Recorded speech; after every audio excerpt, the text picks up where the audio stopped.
नमस्कार, माया मिरॅकल किचनमध्ये तुम्हा सर्वांचं स्वागत आहे ना. आज आपण मस्तपैकी पेपर डोसा बघणार आहोत.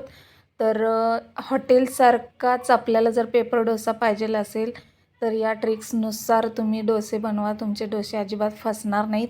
खूप छान होतात डोसे. तर त्यासाठी लागणारं साहित्य बघा. इथं 2 वाट्या मी मोठ्या 2 वाट्या तांदूळ घेतलेला आहे आणि पाऊण वाटी उडीद डाळ आणि 1 चमचा मेथीचे दाणे घेतलेले आहेत आणि हे सर्व आपल्याला छान असं स्वच्छ धुवून घ्यायचं आहे. एकदा म्हणतात दोनदा धुवून ते घ्यायचं आहे आणि नंतरच असं आपल्याला 6 तास भिजत घालायचं आहे. तर ह्या डोशामध्ये काय काय ट्रिक्स आहेत त्या तुम्ही व्हिडिओमध्ये बघा, ऐका आणि त्याच पद्धतीने तुम्ही ही रेसिपी करा. अजिबात तुमची रेसिपी फसणार नाही. वेगळी आहे, आवर्जून करा. तर बघा, इथं मी स्वच्छ धुतलेल्या तांदळामध्ये पाणी घातलेलं आहे आणि 2 चमचे मी इथं साबुदाणा घातलेला आहे. त्यामुळे हे डोसे आपण या डोश्याचे आपण उत्तापे पण करू शकतो आणि पेपर डोसे पण करू शकतो. तर चला तर मग आता बघूया. इथं आपलं छान असं तांदूळ भिजलेलं आहे. जवळजवळ 6 तास भिजवलेलं आहे आणि आता आपल्याला इथं मिक्सरमधून छान असं वाटून घ्यायचं आहे, असं बारीक असं छान. आणि चला तर मग आता बारीक वाटून घेऊया.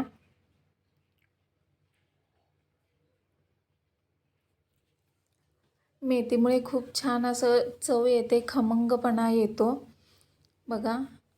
आणि मी साबुदाणा याच्यासाठी घातलेला आहे की आपल्याला उत्तापे पण करता यावेत आणि आपले उत्तापे छान असे स्पंजी व्हावे यासाठी मी घातलेलं आहे. आणि डोसा जर करायचा असेल तर तोही डोसा माझा अगदी कुरकुरीत व्हावा या उद्देशानं मी आता तुम्हाला सगळे डोसे करून दाखवणार आहे. बघू शकताय तुम्ही. तर इथं आपलं पीठ असं छान बारीक करून झालेलं आहे. मी छान फेटून एक 6 तासासाठी रात्रभर ठेवलेलं होतं बघा. आणि इतकं छान पीठ फुगलेलं आहे, बघू शकता. अगदी जाळी झालेली आहे पिठाची. अर्धं पातील आपलं पीठ होतं ते आता फुगून फुल्ल झालेलं आहे. तर ते परत आपल्याला एका दिशेने असं फिरवून चमच्याने छान असं पीठ फेटून घ्यायचं आहे. तुम्ही बघू शकताय किती छान आपलं पीठ तयार झालेलं आहे.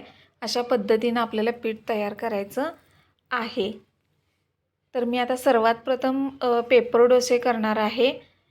तर त्यासाठी मला इथं 4 चमचे मी इथं पीठ घेतलेलं आहे. तुम्ही डायरेक्टसुद्धा याच्यामध्ये मीठ घालून डोसे पाडू शकता. पण आपल्याला परफेक्ट आणि हॉटेलसारखा जर डोसा पाहिजे असेल तर ह्याच गोष्टींचा वापर करा. आवर्जून तुमचे डोसे छान होणार. तर 4 चमचे पळी मी पीठ घेतलेलं आहे. तर 4 चमचे आपल्याला बारीक रवा घ्यायचा आहे. चवीनुसार मीठ घ्यायचं आहे. आणि इथं बघा, मी साखरेचा उपयोग केलेला आहे. गोड साखर घालायची 1 चमचा आणि छान असं फेटून ती साखर विरघळली पाहिजे. आणि रवा पण आपला 5 मिनटात तो फेटूसपर्यंत जेवढा भिजेल तेवढाच घालायचा आहे. आणि थोडंसं पाणी घालून आपल्याला डोशासारखं पीठ तयार करायचं आहे. हे बघा, आणखीन थोडं पाणी घालून आपण छान असं पीठ तयार करूया. आणि हे डोसे ना अगदी चटणीसोबत, बटाट्याच्या भाजीसोबत खाऊ शकताय. पण या डोश्याने ना तर हमखास तुम्ही नुसतेच डोसे खाल इतके छान डोसे होतात. तरी इथं मी चिमूटभर सोडा वापरलेला आहे. गॅसवरती तवा पण गरम झालेला आहे.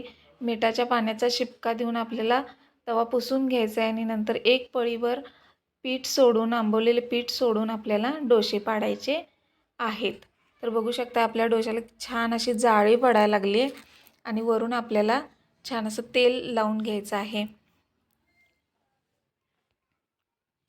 आता डोसा आपला तयार व्हायला कडेनं आपले पूर्ण डोसे सुटायला लागले, तुम्ही बघू शकताय.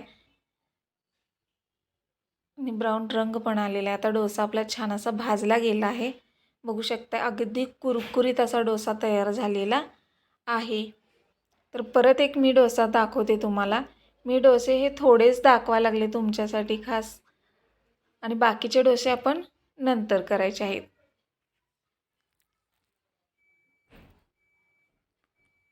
तर बघा, इथं माझा दुसराही डोसा तयार झालेला आहे. अशा पद्धतीने सर्व डोसे आपल्याला करून घ्यायचे आहेत.